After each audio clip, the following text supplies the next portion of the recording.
Welcome back to ASMR Sleep Z. My name is Mel, and today we will be finishing the story of the Nutcracker. My plan is to have this go up Christmas Eve, and then I think I'm going to switch over to some L. Frank Baum, meaning I'm going to finish The Wizard of Oz. And then I'm going to continue with a new story from L. Frank Baum.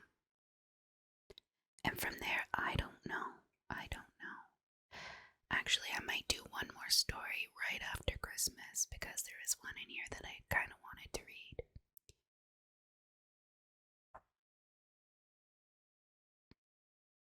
I wanted to read The Fir Tree, I think, by Hans Christian Andersen.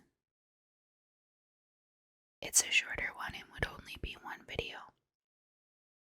Anyway, my friends, it seems that I have started a little late. A little late today, perhaps, because the traffic is running in the background already. It's not even 8 a.m. But of course, it's going. Now, if you enjoy ASMR reading, specifically in whispers, I think I have some that are in low voice as well. Probably the mythology series, I think, is what I'm thinking of. Don't forget to like and subscribe. And leave comments whenever you can, whenever you have a moment, because that really helps the channel be seen. And now we will be finishing the Nutcracker. Just before this, the Nutcracker has defeated the Mouse King.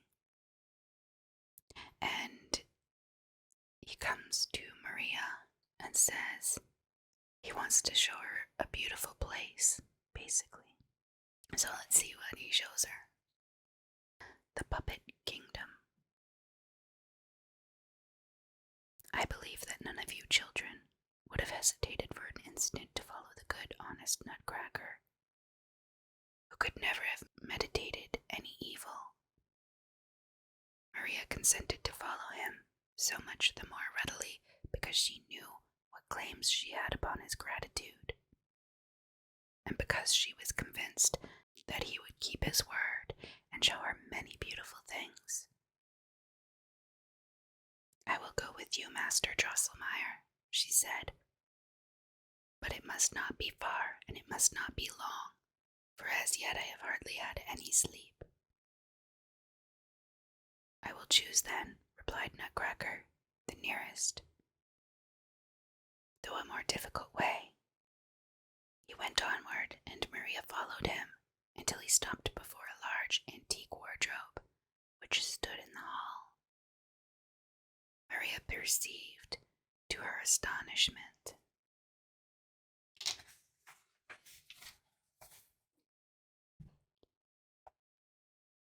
that the doors of this wardrobe, which were always kept locked, now stood wide open so that she could see her father's fox-fur traveling coat, which hung in front. Nutcracker clambered very nimbly up by the carved figures and ornaments until he could grasp the large tassel which hung down the back of the coat and was fastened to it by a thick cord. As soon as Nutcracker pulled upon the tassel, a neat little stairs of cedar wood stretched down from the sleeve of the traveling coat to the floor. Ascend, if you please, dearest miss, cried Nutcracker. Maria did so, but scarcely had she gone up the sleeve, scarcely had she seen her way out at the collar, when a dazzling light broke forth upon her, and all at once she stood upon a sweet-smelling meadow, surrounded by millions of sparks, which darted up like flashing jewels. We are now upon Candy Meadow, said Nutcracker, but we will directly pass through yonder gate. When Maria looked up, she saw the beautiful gate, which stood a few steps before them upon the meadow. It seemed built of variegated marble, of white, brown, and raisin color. But when Maria came nearer, she perceived that the whole mass consisted of sugar, almonds, and raisins, kneaded and baked together, for which reason the gate, as Nutcracker assured her when they passed through it, was called the Almond and Raisin Gate. Upon a gallery built over the gate, made apparently of barley sugar, there were 6 apes in red jackets, who struck up the finest Turkish music which was ever heard, so that Maria scarcely observed that they were walking onward and onward over a rich mosaic, which was nothing else than a pavement of nicely inlaid lozenges. Cute. Very soon the sweetest odors streamed around them, which were wafted from a wonderful little wood that opened on each side before them.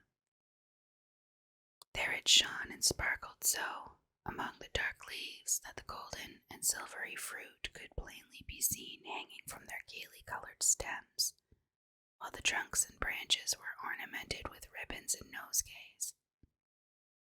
And when the orange perfume stirred and moved like a soft breeze, how it rustled among the boughs and leaves, and the golden fruit rocked and rattled in merry music, to which the bright dancing sparkles kept time. "Ah, how delightful it is here," cried Maria, entranced in happiness. "We are in Christmas Wood, best miss," said Nutcracker. "Ah, if I could but linger here a while," cried Maria. "Oh, it is too charming." Nutcracker clapped his hands, and some little shepherds and shepherdesses and hunters and huntresses came near, who were so delicate and white that they seemed made of pure sugar. They brought a dainty little armchair, olive gold, laid upon it a green cushion of candied citron, and invited Maria very politely to sit down. She did so, and immediately the shepherds and shepherdesses danced a very pretty ballet, while the hunters very obligingly blew their horns, and then all disappeared again in the bushes. Pardon, kindest Miss Stahlbaum," said Nutcracker. "The dance was miserably performed, but the people all belong to our company of wire dancers. They can do nothing but the same thing. They are deficient in variety. And the hunters blew so dull and lazily, but shall we not walk a little farther?" "Ah, it was all very pretty, and pleased me very much," said Maria, as she rose, and followed Nutcracker. They now walked along by a soft, rustling brook, out of which all the sweet perfumes seemed to arise which filled the whole wood.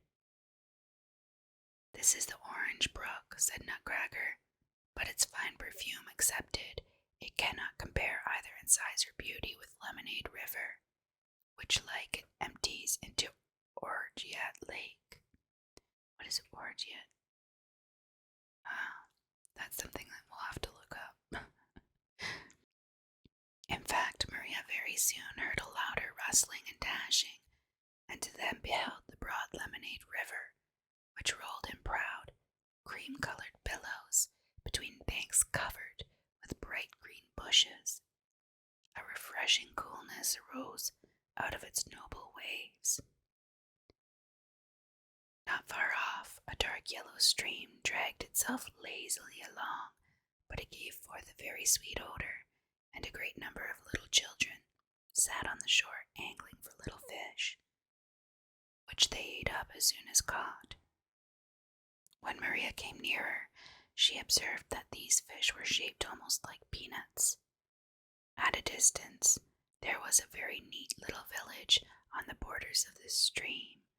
Houses, churches, parsonages, barns were all dark brown, but many of the roofs were gilded, and some of the walls were painted so strangely that it seemed as if little sugar plums and bits of citron were stuck upon them. "That is Gingerbreadville," said Nutcracker, "which lies on Molasses River." Very pretty people live in it, but they are a little ill-tempered, because they suffer a good deal from the toothache, and so we will not visit it. What? That's funny. At this moment, Maria observed a little town in which the houses were clear and transparent, and of different colors, which was a very pretty sight to look at. Nutcracker went straight forward towards it, and now Maria heard a busy, merry clatter, and saw 1,000 tiny little figures collected around some heavily laden wagons, which had stopped in the market. These they unloaded, and what they took out looked like sheets of colored paper and chocolate cakes. "We are now in Bonbon Town," said Nutcracker. "An importation has just arrived from Paperland and from King Chocolate. The poor people of Bonbon Town are often terribly threatened by the armies of Generals Fly and Gnat, for which reason they fortify their houses with stout materials from Paperland, and throw up fortifications of the strong bulwarks, which King Chocolate sends to them. But, worthiest Miss Stalbaum, we will not visit all the little towns and villages of this land. To the capital, to the capital." Nutcracker hastened forward, and Maria followed full of curiosity. It was not long before a sweet odor of roses enveloped them, and everything around was touched with a soft rose-colored tint. Maria soon observed that this was the reflection of the red glancing lake, which rustled and danced before them with charming and melodious tones and little rosy waves. Beautiful silver-white swans with golden collars swam over the lake singing sweet tunes, while little diamond fish dipped up and down in the rosy water as if in the merriest dance. "Ah," exclaimed Maria ardently, "this is then the lake which Godfather Drosselmeyer was once going to make for me, and I myself am the maiden who is to fondle and caress the dear swans." Nutcracker laughed in a scornful manner, such as Maria had never observed in him before, and then said, "Godfather Drosselmeyer can never make anything like this. You yourself rather sweetest Miss Stalbaum. But we will not trouble our heads about that. Let us sail across the Rose Lake to the capital." The capital. Nutcracker clapped his little hands together again when the Rose Lake began to dash louder. The waves rolled higher, and Maria perceived a car of shells, covered with bright, sparkling, gay-colored jewels, moving toward them in the distance, drawn by 2 golden-scaled dolphins.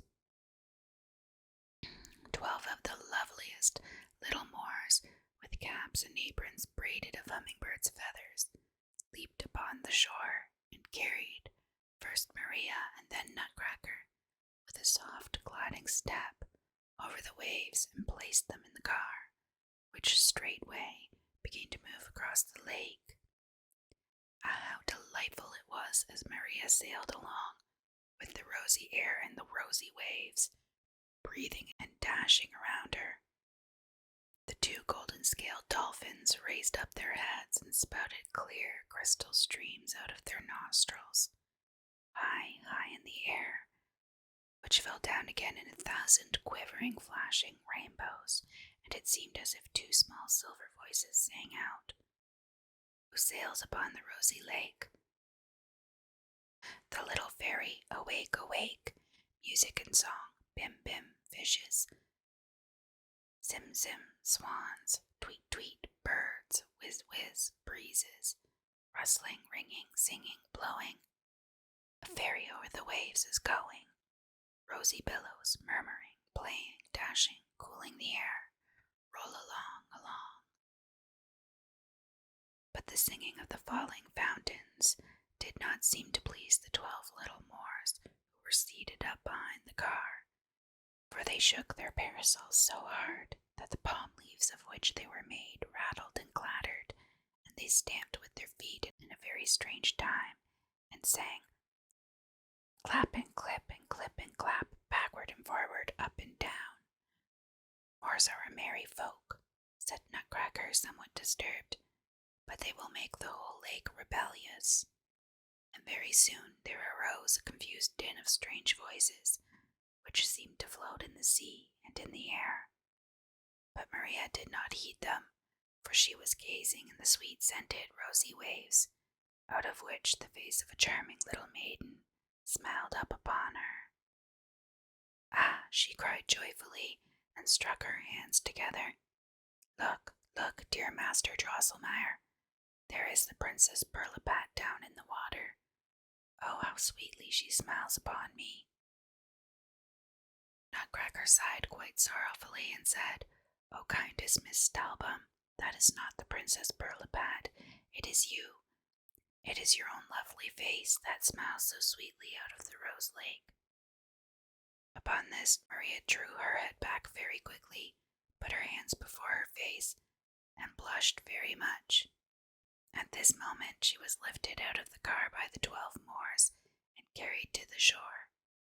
They now found themselves in a little thicket, which was perhaps more beautiful even than the Christmas wood. It was so bright and sparkling. What was most wonderful in it were the strange fruits that hung upon the trees, which were not only curiously colored, but gave out also every kind of sweet odor. We are in Sweetmeat Grove, said Nutcracker, but yonder is the capital. And what a sight! How can I venture, children, to describe the beauty and splendor of the city, which now displayed itself to Maria's eyes upon the broad, flowery meadow before them? Not only did the walls and towers glitter with the gayest colors, but the style of the buildings was like nothing else that is to be found in the world. Instead of roofs, the houses had diadems set upon them, braided and twisted in the daintiest manner, and the towers were crowned with variegated trellis work, and hung with festoons, the most beautiful that ever were seen. As they passed through the gate, which looked as if it were built of macaroons and candied fruits, silver soldiers presented arms, and a little man in a brocade dressing gown threw himself upon Nutcracker's neck with the words, Welcome, best prince, welcome to Confectionville. Maria was not a little astonished to hear young Drosselmeyer called a prince by such a distinguished man, but she now heard such a hubbub of little voices, such a huzzahing and laughter, such a singing and playing, that she could think of nothing else, and turned to Nutcracker to ask him what it all meant. Oh, worthiest Miss Talbum, it is nothing uncommon. Confectionville is a populous and merry city, thus it goes here every day. Let us walk farther, if you please. They had only gone a few steps when they came to the great marketplace, which presented a wonderful sight. All the houses around were of sugared filigree work. Gallery was built over gallery, and in the middle stood a tall obelisk of white and red sugared cream, while 4 curious, sweet fountains played in the air, of orgeat, lemonade, mead, and soda water, and in the great basin were soft bruised fruits, mixed with sugar and cream, and touched a little by the frost. But prettier than all this were the charming little people, who by thousands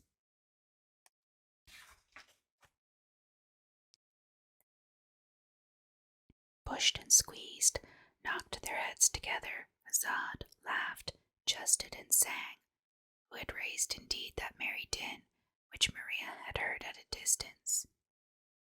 Here were beautifully dressed men and women, Armenians and Greeks, Jews and Tyrolese, officers and soldiers, preachers, shepherds, and harlequins, in short, all the people that can possibly be found in the world.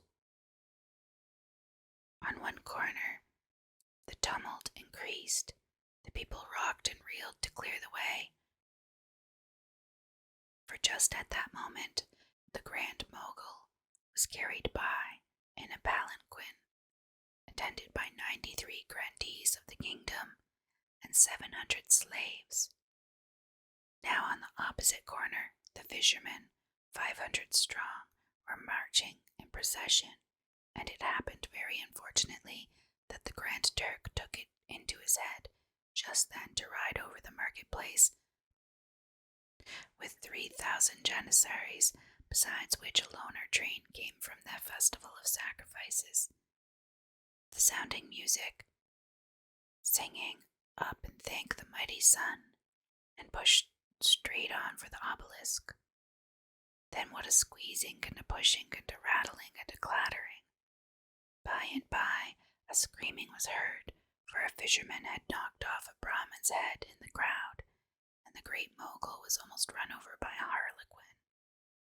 The tumult grew wilder and wilder, and they had commenced to beat and strike each other, when the man in the brocade dressing gown, who had called Nutcracker a prince at the gate, clambered up by the obelisk, and having thrice pulled a little bell, called out 3 times, "Confesseur, confesseur, confesseur." The tumult was immediately appeased. Each one tried to help himself as well as he could, and after the confused trains and processions were set in order, and the dirt upon the great mogul's clothes was brushed off, and the Brahmin's head put on again, the former hubbub began anew. "What do they mean by confesseur, good Master Dresselmeyer?" asked Maria. "Ah, best Miss Talbot," replied Nutcracker, "by confesseur is meant an unknown but very fearful power, which they believe can do with them as he pleases. It is the fate that rolls over this merry little people, and they fear it so much that the mere mention of the name is able to still the greatest tumult. Each one then thinks no longer of anything earthly, of cuffs and kicks and broken heads, but retires within himself and says, 'What are we and what is our destiny?'" Maria could not refrain from a loud exclamation of surprise and wonder, as all at once they stood before a castle glimmering with rosy light, and crowned with 100 airy towers. Beautiful nosegays of violets, narcissus, tulips, and dahlias were hung about the walls, and their dark glowing colors only heightened the dazzling rose-tinted white ground upon which they were fastened. The large cupola of the center building and the sloping roofs of the towers were spangled with 1,000 gold and silver stars. "We are now in front of Marchpane Castle," said Nutcracker. Maria was completely lost in admiration of this magic palace. Yet it did not escape her that one of the large towers was without a roof, while little men were moving around it upon a scaffolding of cinnamon, as if busied in repairing it. But before she had time to inquire about it, Nutcracker continued, "Not long ago, this beautiful castle was threatened with serious injury, if not with entire destruction. The giant Sweet Tooth came this way and bit off the roof of yonder tower, and was gnawing upon the great cupola, when the people of Confectionville gave up to him a full quarter of the city, and a considerable portion of Sweetmeat Grove as tribute, with which he contented himself and went his way." At this moment soft music was heard. The doors of the palace opened, and 12 little pages marched out with lighted cloves, which they carried in their hands like torches. Each of their heads was a pearl, their bodies were made of rubies and emeralds, and they walked upon feet cast out of pure gold. 4 ladies followed them, almost as tall as Maria's Clara, but so richly and splendidly dressed that she saw in a moment that they were princesses born. They embraced Nutcracker in the tenderest manner, and cried with joyful sobs, "Oh, my prince, my best prince! Oh, my brother!" Nutcracker seemed very much moved.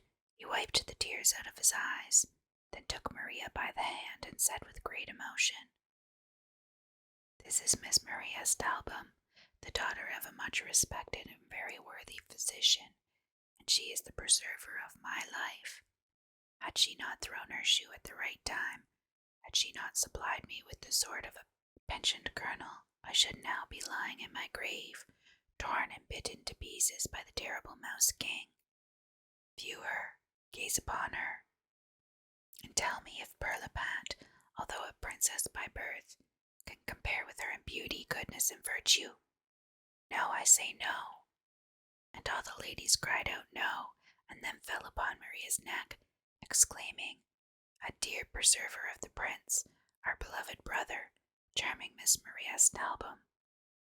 She now accompanied these ladies and Nutcracker into the castle, and entered a room, the walls of which were of bright-colored crystal.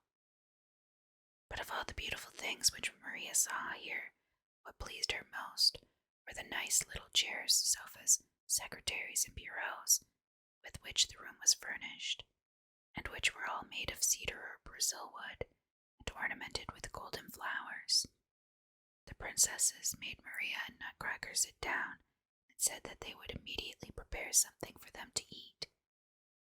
They then brought out a great many little cups and saucers, and plates and dishes, all of the finest porcelain, and spoons, knives, and forks, graters, kettles, pans, and other kitchen furniture, all of gold and silver.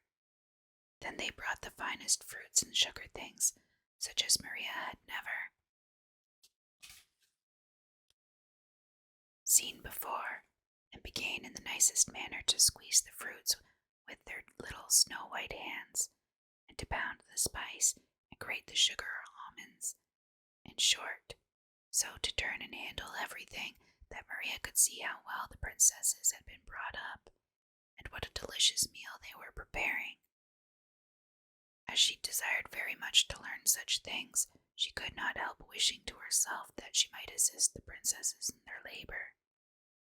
The most beautiful of Nutcracker's sisters, as if she had guessed Maria's secret thoughts, reached her a little golden mortar, saying, "O sweet friend, dear preserver of my brother, will you not pound a little of this sugar candy?" While Maria pounded in the mortar,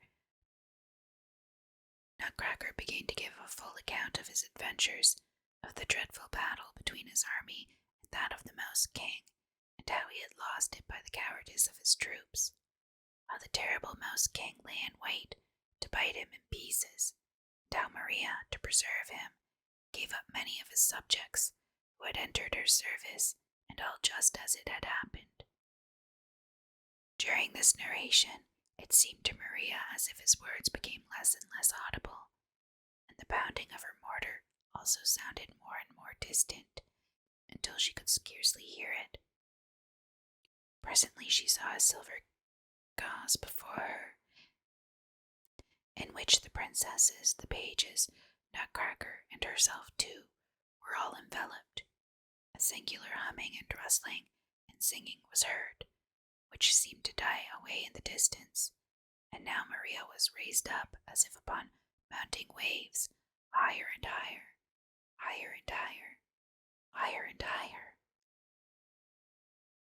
The conclusion. Brr, puff it went. Maria fell down from an immeasurable height. That was a fall, but she opened her eyes, and there she lay upon her little bed. It was bright day, and her mother stood by her, saying, "How can you sleep so long? Breakfast has been ready this great while." You now perceive, kind readers and listeners, that Maria, completely confused by the wonderful things which she had seen, had at last fallen asleep in the room at Marchpane Castle, and that the Moors or the pages, or perhaps even the princesses themselves, must have carried her home and laid her softly in bed. Oh, mother, dear mother, you cannot think where young Master Drosselmeyer led me last night, and what beautiful things I have seen. And then she began and told the whole almost as accurately as I have related it, while her mother listened in astonishment. When she had finished, her mother said, "You have had a long and very beautiful dream, but now drive it all out of your head." Maria insisted upon it that she had not dreamed, but had actually seen what she had related, when her mother led her into the sitting room to the glass case, took Nutcracker out, who was standing as usual upon the second shelf, and said, "Silly child, how can you believe that this wooden Nuremberg puppet can have life or motion? "But, dear mother," replied Maria, "I know little Nutcracker is young Master Drosselmeyer of Nuremberg, Godfather Drosselmeyer's nephew." Then her father and mother both laughed very heartily. "Ah, dear father," said Maria, almost crying, "you should not laugh so at my Nutcracker. He has spoken very well of you, for when we entered Marchpane Castle, and he presented me to his sisters, the princesses, he said that you were a much respected and very worthy physician." At this the laughter was still louder, and Louise and even Fred joined in. Maria then ran into the other chamber, took the 7 crowns of the Mouse King out of her little box, brought them in, and handed them to her mother, saying, "See here, dear mother, here are the 7 crowns of the Mouse King, which young Master Drosselmeyer gave me last night as a token of his victory." Her mother examined the little crowns in great astonishment. They were made of strange but very shining metal, and were so delicately worked that it seemed impossible that mortal hands could have formed them. Her father, likewise, could not gaze enough at them, and he insisted very seriously that Maria should confess how she obtained them. But she could give no other account of them, and kept firm to what she had said. And as her father spoke very harshly to her, and even called her a little storyteller, she began to cry so bitterly and said, "Oh, what then shall I say?" At this moment the door opened. The counselor entered and exclaimed, "What's this? What's this?" The doctor told him of all that had happened, and showed him the little crowns. As soon as the counselor cast his eyes on them, he laughed and cried, "Stupid pack, stupid pack! These are the very crowns which I used to wear on my watch chain years ago, and which I gave to little Maria on her birthday when she was 2 years old. Don't you remember them?" Neither father nor mother could remember them, but when Maria saw that her parents had forgotten their anger, she ran to Godfather Drosselmeyer and said, "Ah, you know all about it, Godfather Drosselmeyer. Tell them yourself that my Nutcracker is your nephew, young Master Drosselmeyer of Nuremberg, and that it was he who gave me the crowns." The counselor's face turned very dark and grave, and he muttered, "Stupid pack, stupid pack." Upon this, the doctor took little Maria upon his knee and said very seriously, "Listen to me, Maria. Once for all, drive your foolish dreams and nonsense out of your head. If I ever hear you say again that the silly, ugly Nutcracker is the nephew of your godfather Drosselmeyer, I will throw him out of the window, and all the rest of your puppets, Miss Clara not excepted." Poor Maria durst not now speak of all these wonders, but she thought so much the more, her whole soul was full of them, for you may imagine that things so fine and beautiful as those which she had seen are not easily forgotten. Even Fred turned his back upon his sister. Whenever she spoke of the wonderful kingdom in which she had been so happy, and it is said that he sometimes would mutter between his teeth, "Silly goose," but that I can hardly believe of so amiable and good-natured a fellow. This is certain, however, he no longer believed a word of what Maria had told him. He made a formal apology to his hussars on public parade for the injustice which he had done them, stuck in their caps feathers of goose quill much finer and taller than those of which they had been deprived, and permitted them again to blow the hussars' grand march. Aha! We know best how it stood with their courage when those hateful balls sported their red coats. Maria was not allowed then to speak any more of her adventures, but the images of that wonderful fairy kingdom played about her in sweet rustling tones.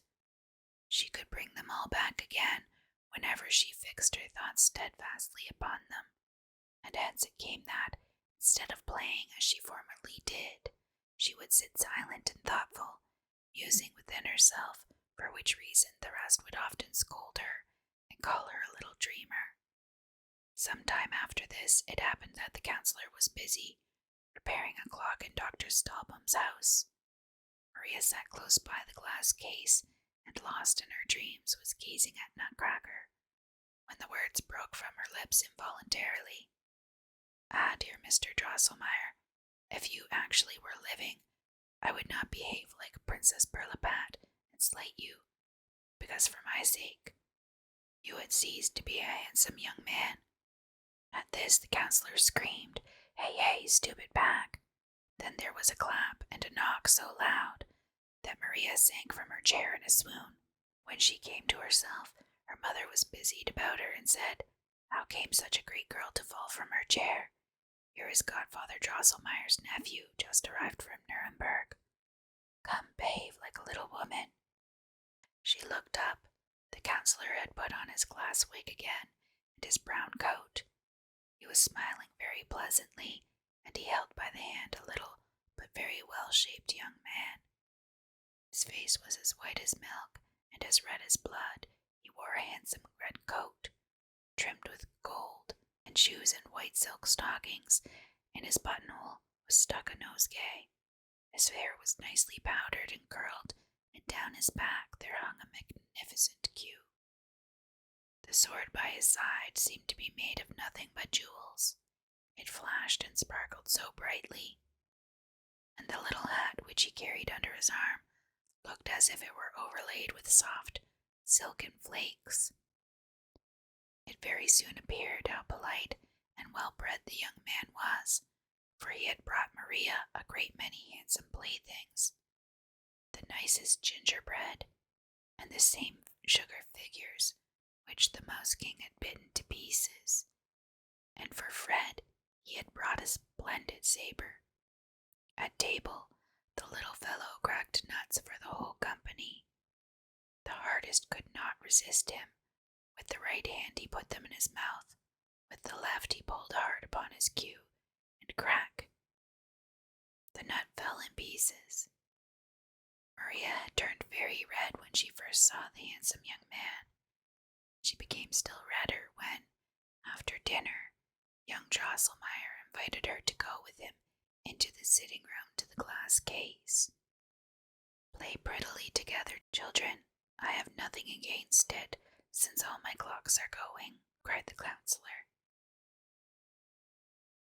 Scarcely was Maria alone with young Drosselmeyer when he stooped upon one knee and said, "Oh, my very best Miss Stalbum, you see here at your feet the happy Drosselmeyer, whose life you saved on this very spot. You said most amiably that you would not slight me like the hateful Princess Pirlipat if I had become ugly for your sake. From that moment I ceased to be a miserable Nutcracker and resumed again my old and I hope not disagreeable figure. Oh, excellent Miss Stalbum, make me happy with your dear hand, share with me crown and kingdom, rule with me in a marchpane castle, for there I am still king." Maria raised the youth and said softly, "Dear Master Drosselmeyer, you are a kind, good-natured young man, and since you rule in such a charming land, among such pretty merry people, I will be your bride." With this, Maria immediately became Drosselmeyer's betrothed bride. After a year and a day, he came, as I have heard, and carried her away in a golden chariot, drawn by silver horses. There danced at the wedding 22,000 of the most splendid figures, adorned with pearls and diamonds, and Maria, it is said, is at this hour queen of a land where sparkling Christmas woods, transparent marchpane castles, in short, where the most beautiful, the most wonderful things can be seen by those who will only have eyes for them.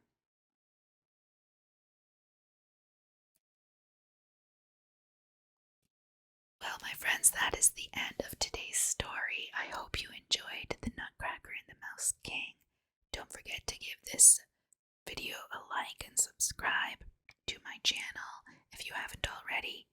At the end of this video, there will be the playlist for these stories, and if you are interested in retaining a copy of this book yourself, the link to it is in the description below. Thank you so much for watching, and I will see you again next time. Merry Christmas, and good night. You've been watching watching ASMR Sleep. Don't forget to like and subscribe and hit that notification bell to get all future content. Thank you for watching. See you next time.